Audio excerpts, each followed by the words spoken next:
मीराबाई की कृपा से जयमल के अंदर भी भक्ति आ गई थी। मीराबाई को अपनी गुरु स्वरूप में देखते थे। जब जयमल राजा बन गए मेड़ता के तो उन्होंने एक नियम बनाया। वो 4 घंटे बैठ करके ठाकुर जी की सेवा करते थे और नाम स्मरण करते थे नेत्र बंद करके।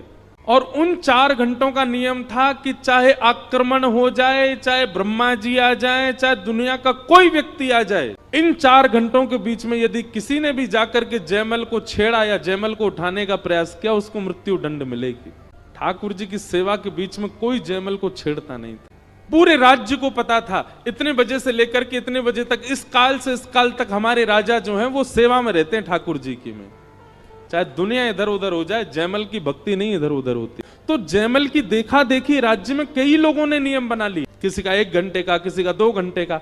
एक बार की बात है कि जयमल के पड़ोसी राज्य के एक राजा वो जयमल से बहुत द्वेष मानते थे।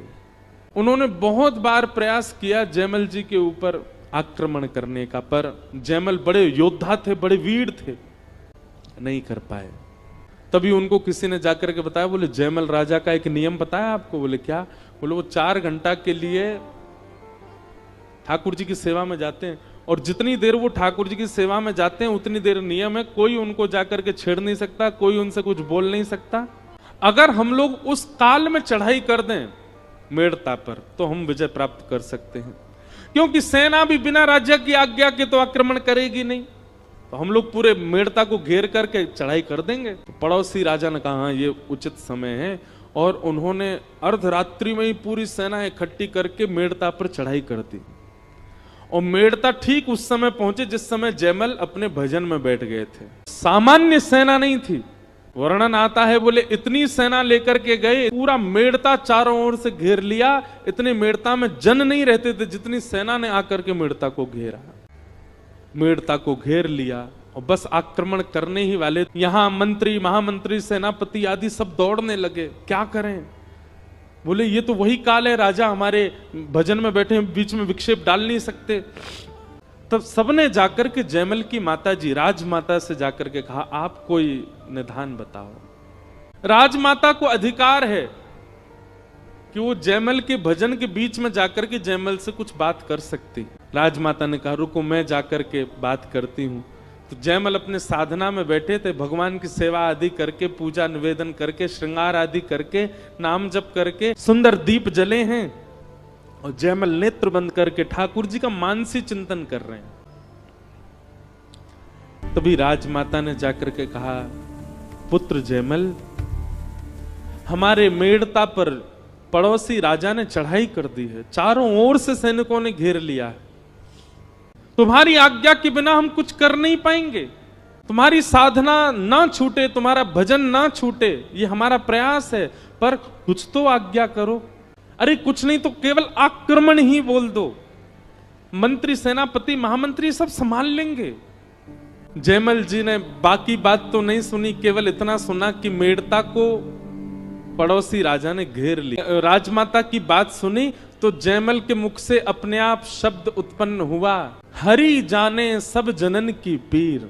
हरि सब लोगों की पीड़ा समझते हैं और हरि हमारे रक्षक हैं, तो हरि ही रक्षा करेंगे। मानो उन्होंने राजमाता को कह दिया आप चिंता मत करो, ठाकुर जी सब मंगल करेंगे, ठाकुर जी सब सुरक्षा कर देंगे। जयमल अपने दोबारा भजन में ही बैठ गए। ठाकुर जी के नाम को, ठाकुर जी की सेवा को, ठाकुर जी के भजन को इतना ज्यादा प्यार है, एक क्षण नहीं लगेगा पूरे राज्य पर कब्जा हो जाएगा, पर ये मेरा भजन नहीं छोड़ रहा, मेरी भक्ति नहीं। मैं प्रसन्न हूं जयमल की इस भक्ति से, इस भाव से, इस नियम से मैं अत्यंत प्रसन्न हूं। और जब जयमल ने कहा है तो फिर रक्षा मैं ही करूंगा। और इतने में ही श्याम वर्ण के प्रभु श्री राम पीली पीतांबरी पहने, गले में सुंदर वैजंती माला पहनी है, सुंदर कुछ आभूषण पहने हैं, सिर पर मुकुट पहना है, एक राज योद्धा की तरह कवच धारण करके, अपने कंधे पर धनुष लेकर के, बाण सजा करके तुरंत गए और जाकर के जयमल के ही अश्व को, जयमल के ही घोड़े को, जिस घोड़े पर बैठ करके जयमल युद्ध करने जाता था, उस घोड़े पर प्रभु श्री राम जाकर के बैठ गए और ना जाने कैसे राजभवन के ऊपर छत पर ले जाकर के उस घोड़े को खड़ा कर दिया। चारों ओर दृष्टि घुमा करके प्रभु श्री राम ने देखा और ऊपर छत से ही कूद पड़े रणभूमि में। उनकी छटा देख करके, नैनों के कटाक्ष देख करके, उनके आव भाव देख करके, जितनी सेना लेकर के पड़ोसी देश का राजा आया था, वो सेना प्रभु श्री राम ने एक भी बाण नहीं चलाया, केवल घोड़े पर बैठ करके छत से नीचे कूद गए।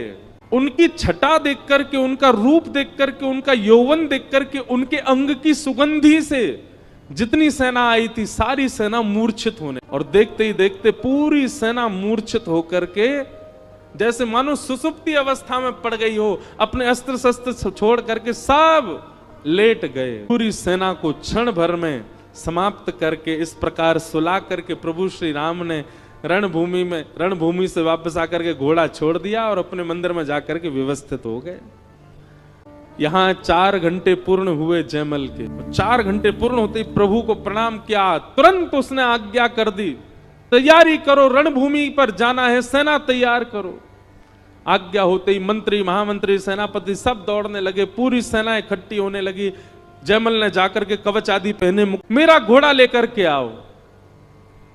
जैसे ही घोड़ा लेकर के आए तो घोड़े में से ऐसी अद्भुत सुगंधी आ रही थी जिसको लेकर के एक बार को जयमल के भी नेत्र बंद हो। जयमल देख करके घोड़े की स्थिति पहचान गए कि इसके खुरों में मिट्टी लगी हुई है, इसकी सांस बहुत तेज चल रही है, ऐसा लग रहा है मानो ये दौड़ करके आया है। थोड़ी देर तो कुछ अनुभूति सी हुई, उसके बाद जयमल ने कहा विलंब नहीं करना है, चढ़ाई हो जाएगी, दूसरा घोड़ा लेकर के आओ। और जैसे दूसरे घोड़े पर बैठ करके सेना लेकर के राज दरबार का मुख प्रमुख सिंह द्वार जैसे ही खुला, बाहर निकल करके जयमल अपनी सेना के साथ आया तो क्या देखता है, असंख्य सेना है पर सारी सेना सोई हुई है, सब पड़े हुए हैं, सबके अस्त्र शस्त्र गिरे हुए। ये कोई षड्यंत्र है या ये मैं कैसा दृश्य देख रहा हूं? ये सब लड़ क्यों नहीं रहे, युद्ध क्यों नहीं कर रहे मेरे साथ?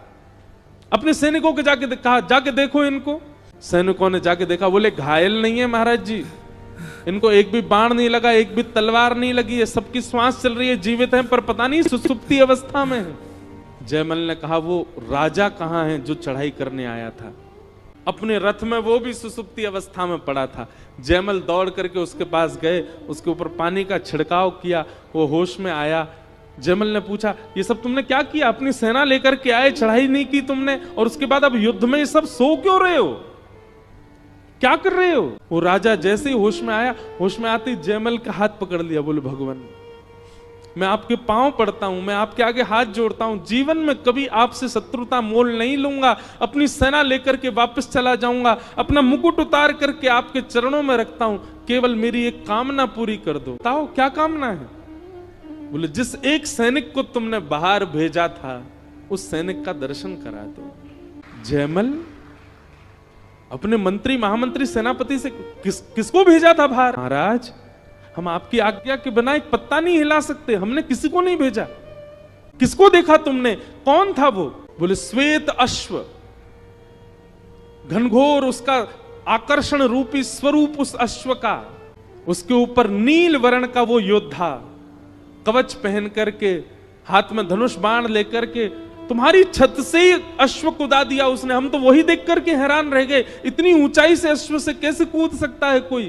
उसने किसी को नहीं मारा, वो केवल एक बार हम सब के आगे से घूम के चला गया। उसके तिरछे चितवन, उसके कटाक्ष नयन, उसकी मधुर मुस्कान, उसकी अति सुंदर नासिका, उसके कानों के कुंडल, उसके घुंघराले केश, उसका यौवन ही ऐसा था कि उसको देख करके हम सब अचेत हो गए। एक बार उस सैनिक से मिलवा दो। जयमल के नेत्र सजल हो गए और वो कड़ी से कड़ी जोड़ने लगा। मैं साधना में बैठा हूं, मेरी आज्ञा के बिना कुछ हो नहीं सकता।